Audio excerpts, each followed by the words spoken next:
ಮುರುಘಾ ಮಠದಲ್ಲಿರುವಂತಹ ನಮ್ಮ ಗುರುಗಳಾದ ಮುರುಘಾ ಶರಣರ ಬೆಳ್ಳಿ ಪ್ರತಿಮೆ ಕಳ್ಳತನ ಆಗಿದೆ ಅಂತ ನಮ್ಮ ಮರಿದೇವರುಗಳು ತಿಳಿಸಿದರು. ಹೋಗಿ ನೋಡಿದ್ವಿ, ಅಲ್ಲಿ ಪ್ರತಿಮೆ ಕಳ್ಳತನ ಆಗಿದೆ. ಆ ವಿಷಯನ ತಕ್ಷಣ ನಾವು ಮಠದ ಅಧ್ಯಕ್ಷರಾಗಿರುವಂಥ ಕಳಸ ಸರ್ ಅವರಿಗೆ ತಿಳಿಸಿದ್ವಿ ಮತ್ತು ಆಡಳಿತ ಮಂಡಳಿಯ ಸದಸ್ಯರಾದ ಬಸವಕುಮಾರ ಸ್ವಾಮೀಜಿಯವರಿಗೂ ತಿಳಿಸಿದ್ವಿ.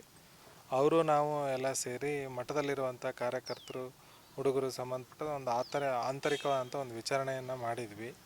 ಆದರೆ ಎಲ್ಲಿಯೂ ಸಹ ನಮಗೆ ಇದು ಪತ್ತೆ ಆಗಿಲ್ಲ. ಯಾರು ತಗೊಂಡಿದ್ದಾರೆ ಅನ್ನೋದನ್ನು ಈಗ ಪೊಲೀಸ್ ಕಂಪ್ಲೇಂಟ್ ಕೊಡ್ತಾಯಿದ್ವಿ. ಅದ್ರ ಮುಖಾಂತರನೇ ತನಿಖೆ ನಡೆದು ಇದು ಬಹಿರಂಗ ಆಗಬೇಕು ಅಂತ ನಾನು ಹೇಳ್ತೀನಿ. CCTV ಆಫ್ ಮಾಡಿದ್ದಾರೆ ಅವರು. 26ನೇ ತಾರೀಕು ಆಫ್ ಆಗಿದೆ. ಅದು ಎಲ್ಲೋ ಒಂದು ಕಡೆ ಅನುಮಾನ ಬಂದಿದೆ ನಮಗೆ. ಯಾರು ಮಾಡಿದ್ದಾರೆ ಅಂತ ಗೊತ್ತಾಗಿಲ್ಲ. ಅದ್ರ ಬೀಗ ಯಾವಾಗಲೂ ಕೌಂಟ್ರಲ್ಲೇ ಇರ್ತಿತ್ತು. ಅದು ಅದನ್ನ ನೋಡೇ ಮಾಡಿದ್ದಾರೆ ಅವರೆಲ್ಲ. ಅದು ಈಗ ಅದು ಪತ್ತೆ ಮಾಡಿದಾಗ 26ಕ್ಕೆ ಆಫ್ ಆಗಿದೆ ಅಂತ ಗೊತ್ತಾಗಿದೆ.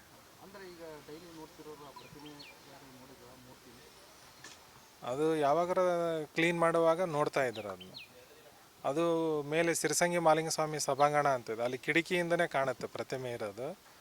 ನಾವು ಕಾರ್ಯಕ್ರಮದ ಒತ್ತಡದಲ್ಲಿದ್ವಿ, ಕೆಲಸದ ಒತ್ತಡದಲ್ಲಿದ್ವಿ. ನಿನ್ನೆ ಬೆಳಗ್ಗೆ ಅದನ್ನು ಹುಡುಗರು ನೋಡಿದ್ದಾರೆ, ಕಾಣ್ತಾ ಇಲ್ಲ ಅಂತ. ನಾನು ನಿನ್ನೆ ಗುರುಳು ಕೋರ್ಟಿಗೆ ಬಂದಿದ್ರು ಅಂತೇಳಿ ನಾನು ಜೊತೆಗೇ ಇದ್ದೆ ಅಲ್ಲಿ. ನಾನು ಸಂಜೆ ಇಲ್ಲಿ ಮಠಕ್ಕೆ ಬಂದೆ, ನನಗೆ ತಿಳಿಸಿದರು. ಆಮೇಲೆ ಕೀ ತೆಗೆದು ನೋಡಿದ್ವಿ, ಇದ್ದಿದ್ದಿಲ್ಲ. ಆಮೇಲೆ ನಾವು ಅಧ್ಯಕ್ಷರಿಗೆ ಹೇಳಿದ್ವಿ, ನಮ್ಮ ಸದಸ್ಯರು ಬಸವಕುಮಾರ ಸ್ವಾಮಿಗೂ ಹೇಳಿದ್ವಿ, ಎಲ್ಲರಿಗೂ ಹೇಳಿದ್ವಿ. ಅದು ಈಗ ಹುಡುಕ್ತಾ ಇದ್ದೀವಿ. ಎಷ್ಟು ಮೌಲ್ಯದ್ದು? ಅದು ಸುಮಾರು 22 kg ಇದೆ ಅಂತ ಹೇಳಿದ್ದಾರೆ.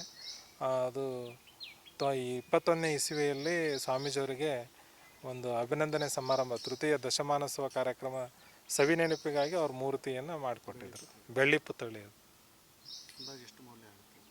ಈಗ ಅದು 22 kg ಅಂದರೆ ಸಾಮಾನ್ಯ ಅಂದಾಜು 25 ಲಕ್ಷ ತನಕ ಆಗ್ಬೋದು.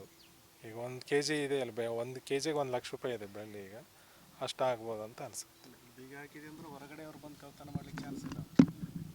ಅದೇ ಈಗ ಅದು ಪೊಲೀಸ್ ಕಂಪ್ಲೇಂಟ್ ಕೊಡ್ತಾ ಇದ್ದೀವಿ. ಅದು ತನಿಖೆ ನಡೆದ ಮೇಲೆ ಯಾರು ಮಾಡಿದ್ದಾರೆ ಅನ್ನೋದು ಗೊತ್ತಾಗುತ್ತೆ. ಯಾರು ಕೊಡ್ತಾರೆ ಕಂಪ್ಲೇಂಟ್? ಈಗ ನಮ್ಮ ಬಸವಕುಮಾರ ಸ್ವಾಮೀಜಿಯವ್ರು ಕೊಡ್ತಾರೆ, ಸದಸ್ಯರು ಕೊಡ್ತಾರೆ.